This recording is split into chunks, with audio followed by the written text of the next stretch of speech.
ये भी सब एक जैसे नहीं हैं। इन अहले किताब में कुछ अच्छे लोग भी हैं जो रात के औकात में अल्लाह की आयतें पढ़ते और उसके आगे सजदे करते हैं।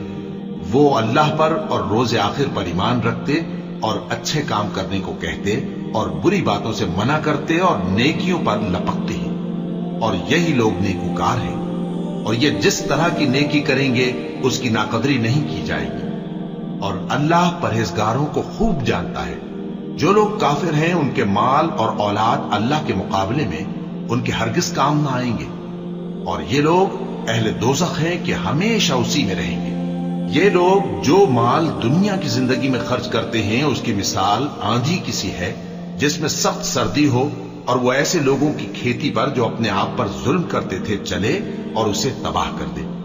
और अल्लाह ने उन पर कुछ जुल्म नहीं किया, बल्कि ये खुद अपने ऊपर जुल्म कर रहे हैं।